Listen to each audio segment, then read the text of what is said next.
اب وہ کہتی ہیں جب سب عورتوں کو رضاعت کے لیے بچے مل گئے تو ہمارا کارواں اپنے قبیلے کی طرف واپس ہوا۔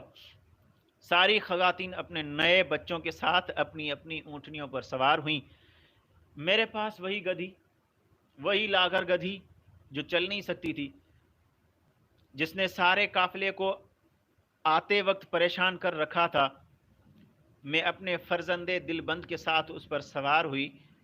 اب تو اس کی حالت ہی بدل گئی تھی، اب اس گدھی کی، اب اس سواری کی حالت بدل گئی تھی۔ یوں تیزی سے قدم اٹھاتی تھی کہ قافلے کی ساری سواریاں پیچھے رہ گئیں۔ کیسے نہ اٹھاتی؟ اس پر اس امت کا نبی جو سوار تھا، اس پر سردار جو سوار تھا، تو کیسے آگے نہیں بڑھتی؟ جس نے تمام انسانوں سے آگے رہنا تھا، وہ جب سردار اس گدھی پر سوار تھا تو اس قافلے میں تو اس گدھی نے سب سے آگے چلنا ہی تھا، لہٰذا وہ تیزی سے قدم اٹھاتی تھی کہ قافلے کی ساری سواریاں پیچھے رہ گئیں۔ وہ گویا چل نہیں رہی تھی بلکہ اڑ رہی تھی، ایسا محسوس ہو رہا تھا، ایسا محسوس کیا جا رہا تھا۔ تو قافلے والیاں چیخ اٹھیں، کہنے لگیں، اے ابی ذؤیب کی بیٹی، خدا تیرا بھلا کرے، ہم پر بھی رحم کر اور اپنی گدھی کو آہستہ آہستہ چلا۔